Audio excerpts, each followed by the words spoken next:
Hello and welcome to today's video. In this video, I will be discussing the Tax Cuts and Jobs Act, which expires in 2025 and which was passed by the Republicans back in 2017. And this law provided tax relief to both individuals and business.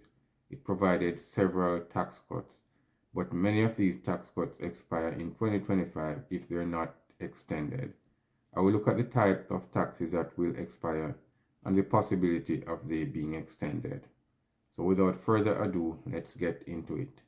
Key provisions of the Tax Cuts and Jobs Act, or TCJA, are scheduled to expire in 2025. This will present a unique opportunity to the Republicans, who control all three branches of the government, to shape tax policy in a way that balances revenue needs, economic growth, and fairness. As the expiration date approaches, the Republican-led Congress will need to decide whether to let these provisions lapse, renew them, or introduce reforms. With majorities in the Senate and the House, the Republicans will have the ability to pursue the tax changes they prefer. Now, according to projections from the Congressional Budget Office, or CBO, extending the TCJA without any offsets could add approximately $4.5 trillion to the deficit. And this fiscal challenge will undoubtedly influence the debate over which of the expiring provisions should be retained. As I mentioned, the TCJA was passed by a Republican-led majority in Congress in 2017, and it was the most comprehensive tax overhaul in over 30 years.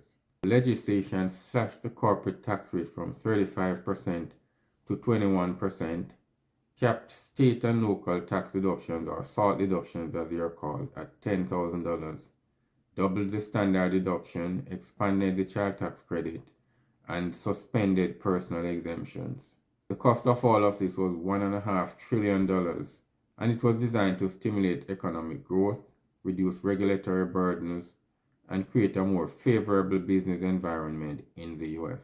The TCJA was passed by a process known as reconciliation, meaning the bill overrode filibuster rules and only required a simple majority of 51 votes in the Senate in order to pass.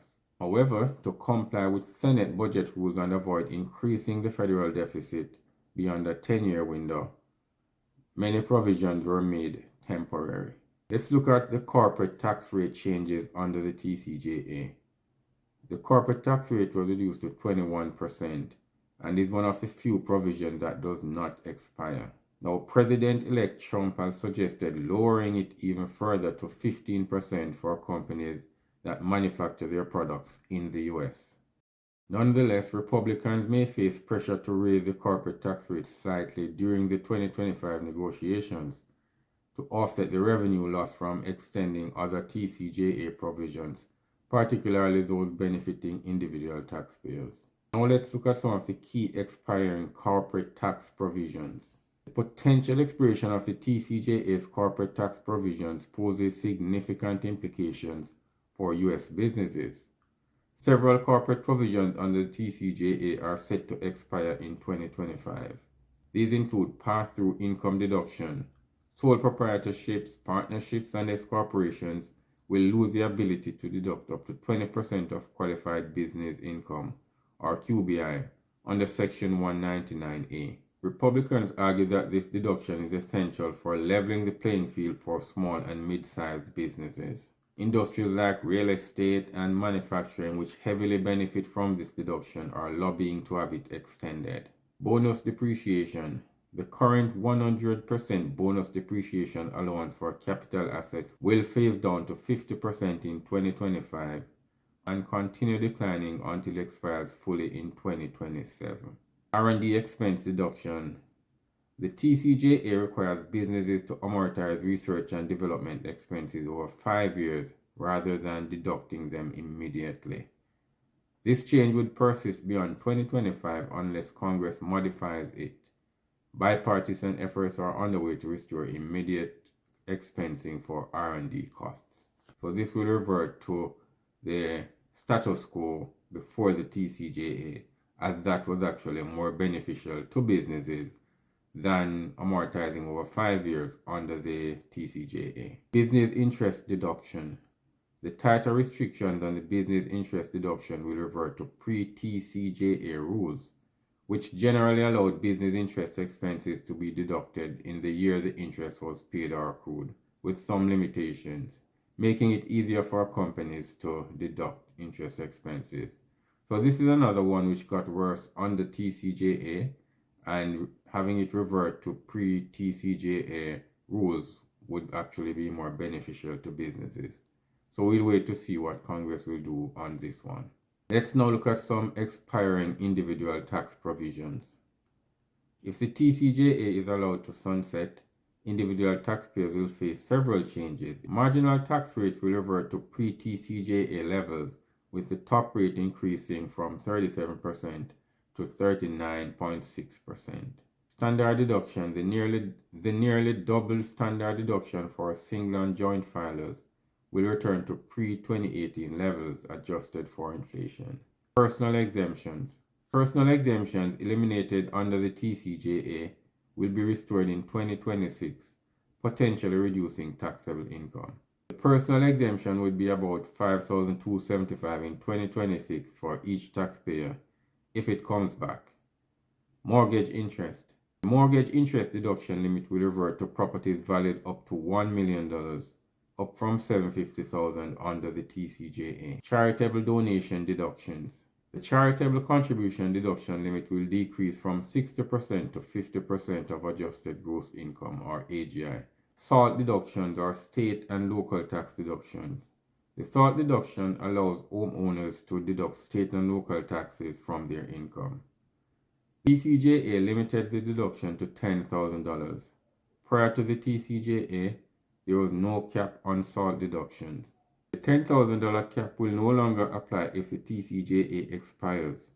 Since 2018, lawmakers from high-tax states such as California, New Jersey, and New York have tried and failed to get rid of or raise the cap, reporting that their constituents were disproportionately affected. Estate and gift taxes. Exemptions will drop to around $5 million adjusted for inflation, down from the current $13.6 million. Republicans see the estate tax as punitive, while Democrats view it as a tool for addressing wealth inequality. Republicans view the estate tax as a death tax that punishes wealth accumulation, as in the case of farmers who want to pass on their land through inheritance, but their estates end up needing to sell assets to cover the estate taxes. Democrats, on the other hand, view the estate and gift taxes as a means to address inequities, where high-income earners cannot pass on substantial fortunes or trusts without paying their fair share in taxes. Trump and the Republicans will likely try to extend this tax exemption and even increase the amount. Child tax credit. The credit will decrease from $2,000 to $1,000 per child. Income threshold will decrease to $75,000 for individuals and $110,000 for married couples. Republicans, including Trump, have expressed support for maintaining or expanding the credit. How is the tax legislation likely to play out? Given the Republican control, they may use reconciliation bills to extend key TCJA provisions without needing 60 votes in the Senate. This legislative maneuver could help pass extensions of TCJA tax cuts, expanded child tax credit, lower corporate tax rates, and repeal of certain clean energy tax credits introduced by Democrats in 2022. While the exact details of future tax policy remains uncertain, it is likely that Republicans will aim to preserve the tax reductions implemented in the TCJA. That's to be expected. Planning for the future. It's never too early to consider how potential changes to the tax code might affect your financial and business plans. Adjusting your planning and forecasting models to reflect these potential changes can help mitigate the impact of any upcoming tax reforms. That brings me to this brief look on the expiring TCJA provisions. Thank you for watching the video, and don't forget to like, share, and subscribe for more updates. And I will see you in the next video.